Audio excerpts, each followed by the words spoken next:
VGHF11, o hedge fund da Valora. Vamos ler o relatório de junho de 2025, publicado agora, no dia 11 de julho de 2025. Vamos iniciar o acompanhamento do fundo aqui no canal. Este será o tema do nosso vídeo de hoje.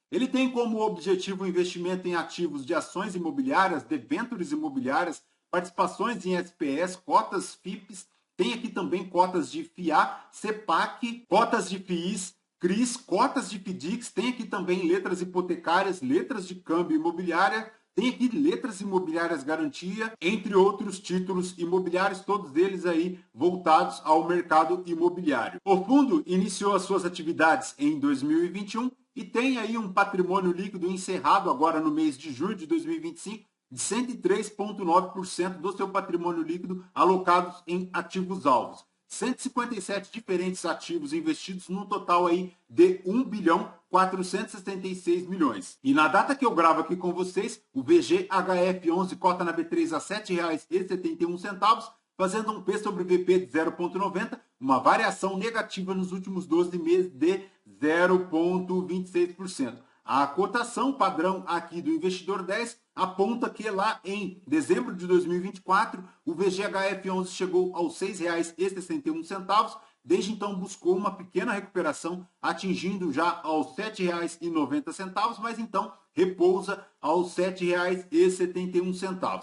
A última distribuição do fundo foi paga agora, no dia 7 de julho de 2025, 10 centavos por cota, fazendo um yield de 1,29 mensal, anual de 13,99%. Se o cotista tivesse investido R$ 1.000 há 2 anos em VGHF11, teria hoje R$ 1.040,40, já considerando o reinvestimento dos dividendos. E conforme vemos aqui no gráfico do Investidor 10, o VGHF11 não consegue superar a linha do IPCA, não supera o IFIX e tampouco supera a linha do CDI, dando no retorno no período apenas 4,04%, enquanto o CDI retornou 24,04%, o IPCA 9,67% e o IFIX 7,6%. Então, ponto de extrema atenção aí por parte do cotista é a rentabilidade aqui do VGHF11 em relação na comparação a estes índices. Mas, voltando aqui para o relatório, a gestão comenta que no mês o fundo possuía um passivo total de 58 milhões, equivalente a 4,1% do patrimônio líquido do fundo, em operações compromissadas reversas ao custo médio de CDI mais 0,8% ao ano. A última distribuição do fundo, como comentamos, foi de 10 centavos por cota, equivalente a 15,8 no yield anual, sobre o valor da cota patrimonial agora ao final de maio de 2025. Ao longo dos últimos 12 meses, o fundo distribuiu R$ 1,08 por cota, equivalente a uma rentabilidade líquida de 13,2% ao ano, ou IPCA mais 7,3% ao ano sobre a cota patrimonial. Em relação à cota patrimonial, ela sofreu uma variação positiva do patrimônio líquido do fundo ao redor de 2 centavos por cota, acompanhando o IFIX, que manteve-se positivo em 0,64%. Durante o mês, houve aí a aquisição de um total de 20 milhões e 700 em ativos, sendo 10 milhões investidos em cotas de SPS de projetos residenciais na cidade de São Paulo e 10 milhões e meio em cotas de FIIs. Ao mesmo tempo, foram vendidos 8 milhões e meio em ativos entre ações, que correspondem a 6 milhões e 900, e cotas de FIIs, 1 milhão e 600. Com esses movimentos e a reclassificação da aquisição de unidades de FII de valor para renda, por ser mais coerente aí com a política atual de investimento do FII investido, a carteira valor, ao final de junho, passou a representar 40,9% do total aqui de ativos alvo do fundo versus 44,3% aqui no mês anterior. Enquanto isso, na carteira renda, o fundo adquiriu um total líquido de 9 milhões e 700 entre CRIs e FIIs, presentes já na carteira, com destaque ao aporte de 10 milhões e 900 no aquisição de unidades de FIIs e o recebimento de amortização total aqui do CRI Jandira Park. Com esses movimentos, ao final de junho, a carteira renda passou a representar 59,1% do total de ativos alvos do fundo versus 55,7% ao final do mês anterior. Em relação à inadimplência, o CRI Celina continua inadimplente desde o mês de fevereiro passado. Na carteira de inadimplência aqui também tem o CRI da Guaicurus, que, segundo a gestão, tem a venda final dos terrenos referente a esse CRI condicionada à diligência, além de outras questões judiciais. Então,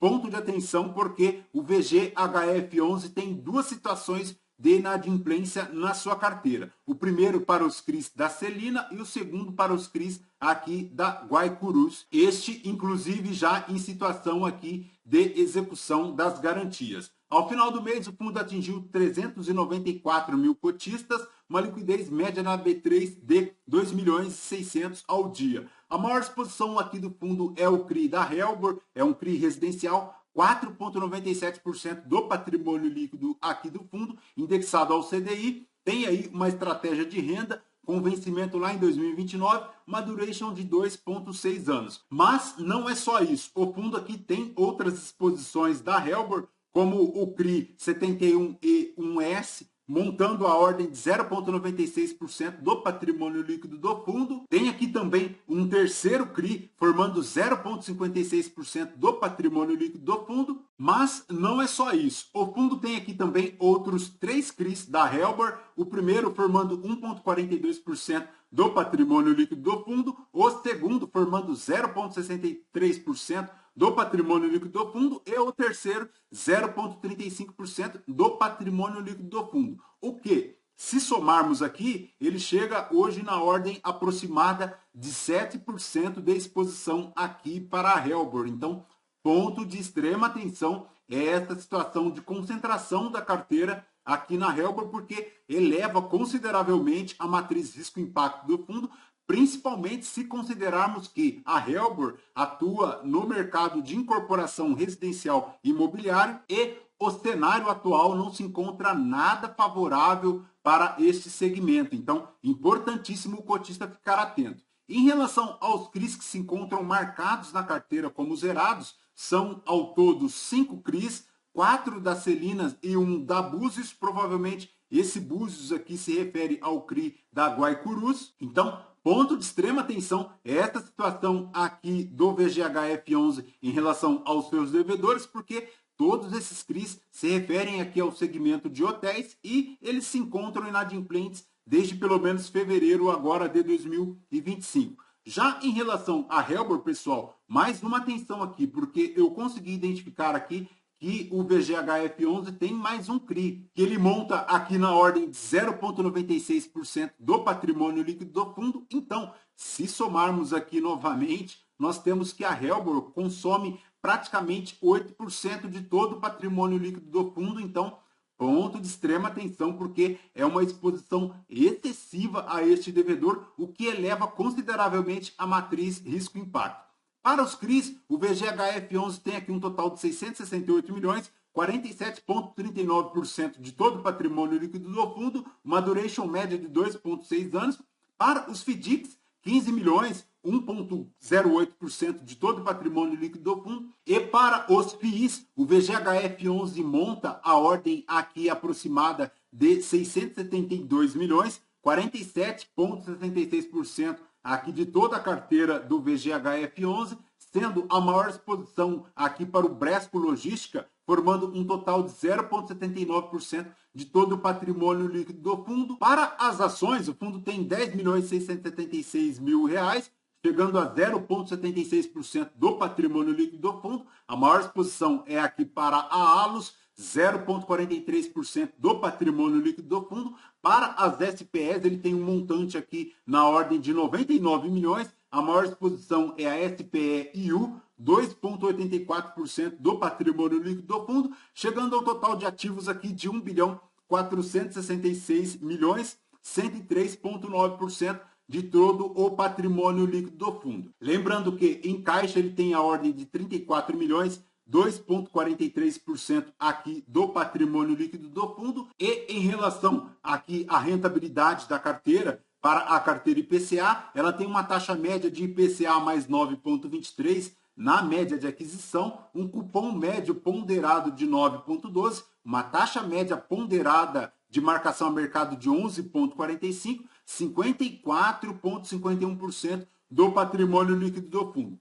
Já na carteira de CDI, ela faz uma taxa média de aquisição de 3,87%, um cupom médio ponderado de 3,55%, uma taxa média ponderada de marcação a mercado de 3,55%, 45,49% do patrimônio líquido do fundo. Se considerarmos aqui na tabela de sensibilidade a média de preços aí na casa de R$ 7,80 em relação à cota mercado, tem um deságio em relação à cota patrimonial de 8,78%, um yield bruto IPCA mais 12,55% e um yield bruto de CDI mais 3,89%. Em relação à DRE do fundo para junho de 2025, ele fez um total aqui de receitas de 19 milhões, subtraídas as despesas, chegando a um resultado total de 18 milhões 227 mil reais, distribuindo 10 centavos por cota, considerando que o mês teve aí um total de 20 dias úteis, ele que tem hoje na sua reserva acumulada a distribuir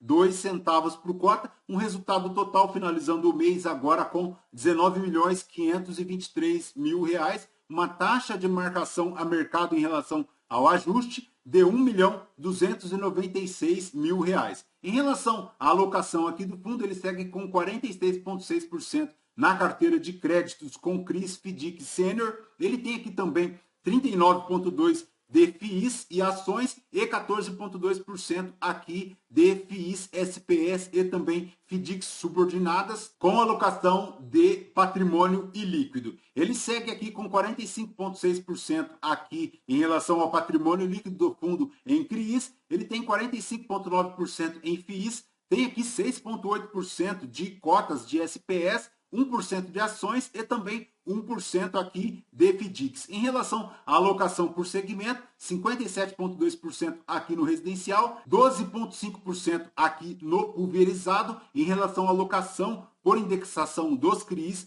45,5% estão aqui para o CDI, 32,5% das alocações aqui em variação positiva de IPCA, ele tem também 2,5% aqui de IPCA com variação positiva com compensação, além de 19,5% aqui de IPCA. Então, ele monta a ordem aproximada de 55% em IPCA e 45% aqui em CDI. E em relação à alocação por segmento de FIIs na carteira valor, ele monta a ordem de 40,5% aqui em escritórios, 21% em desenvolvimento, mas ele tem aqui também logística, recebíveis, shoppings, infraestruturas, tem hedge funds, tem FOFs, além de residencial. Já na alocação por segmento de FIIs na carteira renda, ele forma a ordem de 46,9% aqui em recebíveis, mas ele tem aqui também 36,9% de residencial, 12,5% de escritório e 3,7% aqui em renda urbana. Em relação à alocação por estratégia e ativos-alvo, ele forma a ordem aqui de 59,1% para renda,